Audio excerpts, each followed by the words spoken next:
एक राज्य में एक राजा और एक रानी रहते थे, जिनकी 4 संतानें थी, 2 लड़के और 2 लड़की। एक लड़की का नाम पूर्णिमा तथा दूसरी लड़की का नाम अमावस्या था। पूर्णिमा घर के कामों में निपुण थी और घर का पूरा काम करती थी और भगवान की पूजा अर्चना भी किया करती थी। इसके अतिरिक्त वह गौ माता की सेवा भी किया करती थी। और उसकी दूसरी बहन अमावस्या ना ही घर का कोई काम करती थी, ना ही भगवान की पूजा अर्चना करती थी और ना ही गौ माता की सेवा करती थी। पूर्णिमा सर्वगुण संपन्न थी।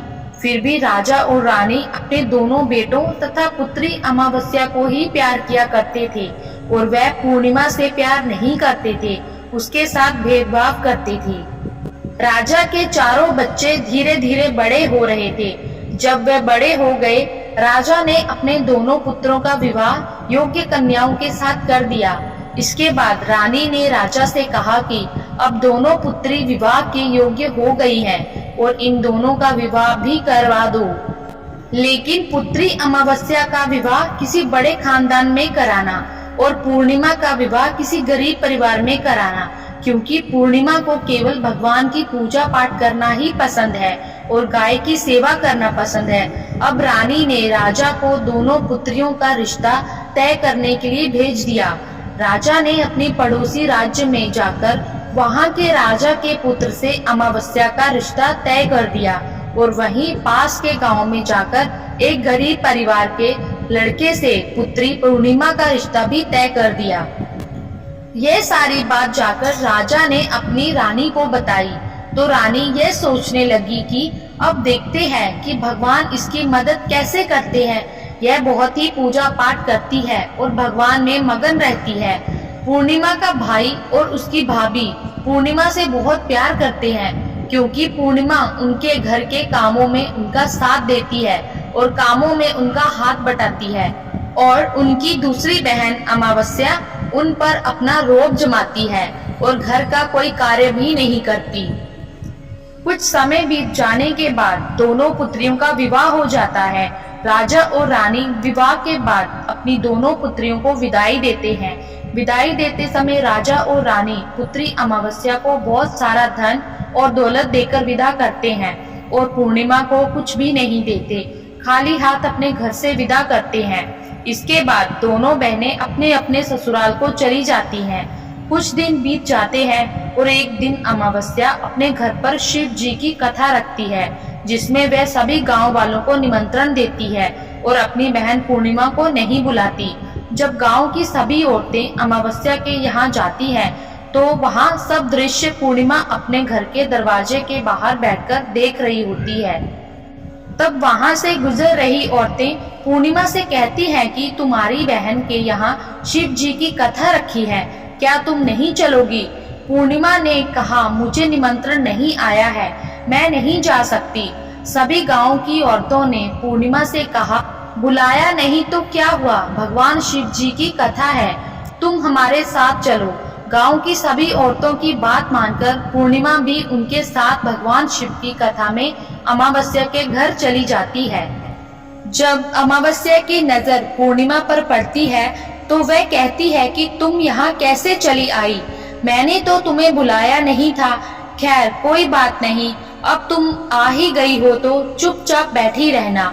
और यह कहते हुए अमावस्या ने पूर्णिमा की गरीबी का भी मजाक उड़ाया।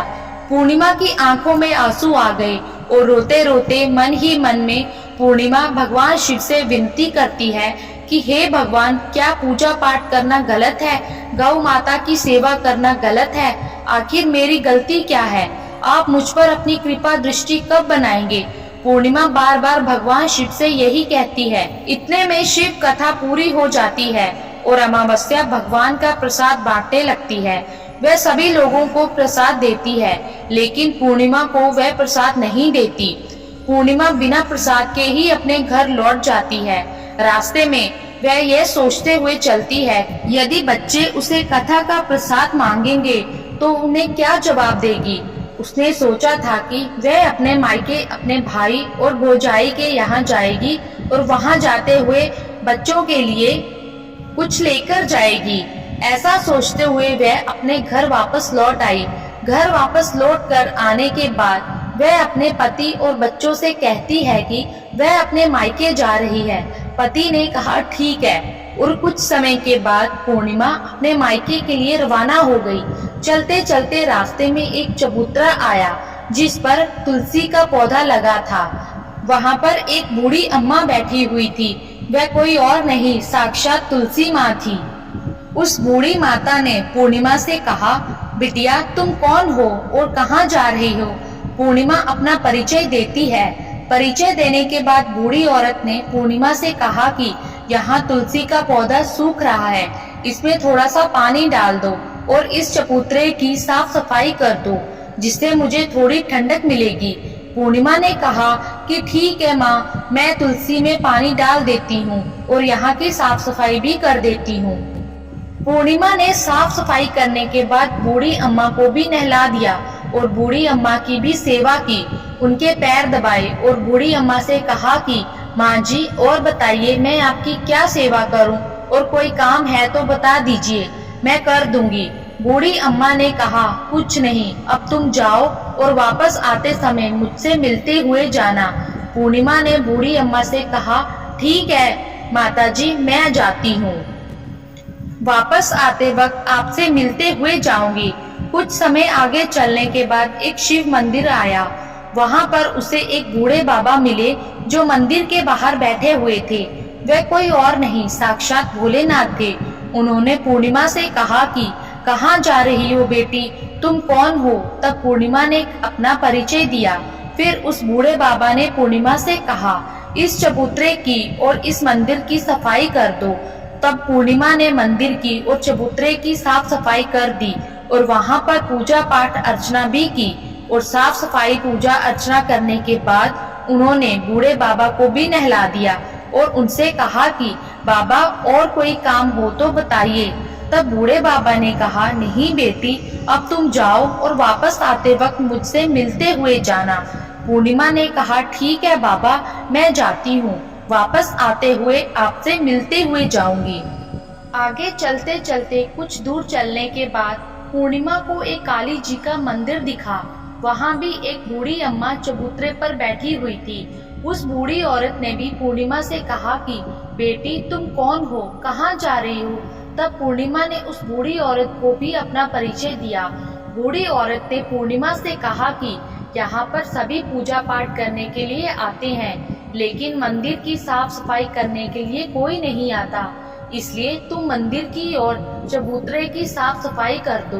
पूर्णिमा ने कहा ठीक है माताजी, और पूर्णिमा मंदिर की और चबूतरे की साफ सफाई कर देती है और पूजा पाठ भी करती है और माता जी का श्रृंगार कर देती है और उस बूढ़ी अम्मा को भी नहला देती है और बूढ़ी अम्मा के पैर दबाती है और कहती है कि सभी काम हो गया, माँ जी कोई और काम है तो बताइए। बूढ़ी अम्मा कहती है नहीं बेटी, अब तुम जाओ, लेकिन वापस आते वक्त मुझसे मिलते हुए जाना। पूर्णिमा कहती है ठीक है और वह आगे चली जाती है। आगे चलते चलते एक नदी आती है। वहाँ पर भी एक बूढ़ी अम्मा बैठी रहती है और वह कहती है कि बेटी तुम कौन हो और कहाँ से आई हो? उसे भी पूर्णिमा अपना परिचय देती है। बूढ़ी औरत पूर्णिमा से कहती है कि नदी पर स्नान करने तो यहाँ सब आते हैं, लेकिन यहाँ की साफ सफाई कोई नहीं करता, इसलिए तुम इस किनारे पर साफ सफाई कर दो। पूर्णिमा कहती है ठीक है माँ जी, और वहाँ की साफ सफाई कर देती है और उस बूढ़ी अम्मा के पैर दबा देती है और कहती है माँ जी और कोई काम हो तो बताइए। बूढ़ी औरत कहती है कि कुछ नहीं बेटी, तुम जाओ, लेकिन वापस आते वक्त मुझसे मिलते हुए जाना।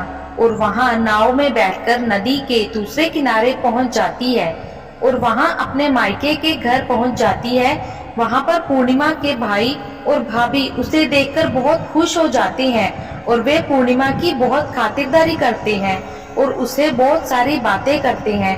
कहते हैं कि बच्चों को भी साथ लेकर आती तो बहुत अच्छा होता। अब कुछ समय के बाद पूर्णिमा ने वापस अपने ससुराल जाने को कहा तो उसकी भाभी ने उसके लिए एक साड़ी दी और बच्चों के लिए कपड़े और खाने पीने की कुछ चीजें रख दी और कहा कि तुम बहुत दिनों के बाद आती हो। और पूर्णिमा की भाभी ने यह थैला पूर्णिमा के हाथ में दे दिया और कहा कि जाओ और जल्दी वापस आना।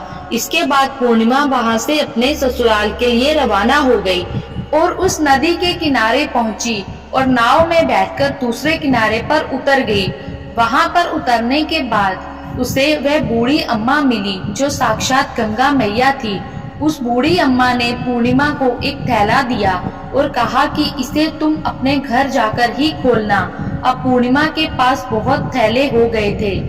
उन्हें लेकर पूर्णिमा वहां से रवाना हो गई। आगे कुछ देर चलने पर काली माँ का मंदिर आया। वहां पर काली माँ बूढ़ी माँ के रूप में विराजमान थी। उसने कहा, आ गई बेटी पूर्णिमा। पूर्णिमा ने कहा, हाँ माँ जी मैं आ गई। तो काली माँ ने उसे एक थैला दिया और कहा, तुम ये थैला अपने घर जाकर खोलना। अब पूर्णिमा के पास 3 थैले हो गए थे। तीनों थैले लेकर पूर्णिमा आगे बढ़ी। कुछ दूर जाने पर शिव जी का मंदिर आया, जहाँ बूढ़े बाबा के रूप में शिव जी स्वयं विराजमान थे। बूढ़े बाबा ने कहा, पूर्णिमा तुम वापस आ गई। पूर्णिमा ने कहा, हाँ बाबा मैं वापस आ गई। बूढ़े बाबा ने भी पूर्णिमा को एक और थैला दिया और कहा कि यह थैला तुम घर जाकर ही खोलना। पूर्णिमा ने कहा, ठीक है बाबा। अब पूर्णिमा के पास 4 थैले हो गए थे। पूर्णिमा 4 थैले कैसे लेके जाती? उसने एक पुरानी साड़ी निकाली और उन सभी थैलों को उसमें बांध लिया और सर पर रखकर वहां से रवाना हो गई। कुछ देर जाने के बाद उसे तुलसी माँ बूढ़ी औरत के रूप में मिलती है और कहती है, पूर्णिमा तुम आ गई। पूर्णिमा कहती है, माँ जी मैं आ गई।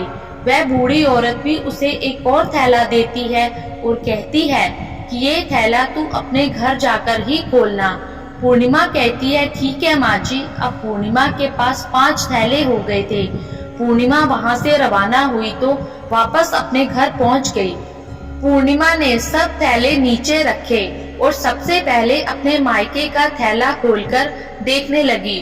उसमें बच्चों के लिए अच्छे अच्छे कपड़े और खाने पीने की चीजें थी और उसमें कुछ गहने भी थे। पूर्णिमा ने कपड़े अपने बच्चों को दे दिए और खाने पीने की चीजें भी बच्चों को दे दी। बच्चे ये सब पाकर बहुत खुश हो गए। अब पूर्णिमा ने दूसरा थैला खोला जो उसे गंगा मैया ने दिया था। उसमें ढेर सारे हीरे जवाहरात सोना चांदी आदि था। इसके बाद अब पूर्णिमा ने तीसरा थैला खोला जो उसे काली माँ ने दिया था। उसमें बहुत सारा सोना श्रृंगार सामान भरा हुआ था। इसके बाद पूर्णिमा ने चौथा थैला खोला जो उसे भगवान शिव ने दिया था। अब उसमें बहुत सारा धन संपत्ति भरा हुआ था और बहुत सारी खुशियां भरी हुई थी। इसके बाद अब पूर्णिमा ने 5वां थैला खोला जो उसे तुलसी माँ ने दिया था। उसमें चावल दाल और 7 प्रकार की खाने की चीजों से भरा हुआ था। अब पूर्णिमा के घर में किसी भी चीज की कमी नहीं थी। उसका घर धन धान्य से भरा हुआ था। अब पूर्णिमा और उसका परिवार सुख में जीवन व्यतीत करने लगे। अब पूर्णिमा के मन में विचार आया कि क्यों न शिव जी की कथा कराई जाए और शिव जी की कथा में एक कार्यक्रम रखा। पूर्णिमा ने गांव के सभी लोगों को निमंत्रण दिया और घर घर जाकर सभी लोगों को बुलाया। पूर्णिमा अपनी बहन अमावस्या के घर भी गई और अमावस्या को भी शिव जी की कथा के लिए उसने अपने घर पर बुलाया।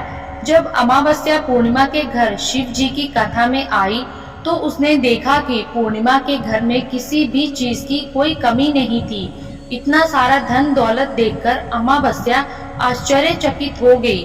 उसने पूर्णिमा से कहा कि तुम्हारे घर में इतनी धन और दौलत कहाँ से आई?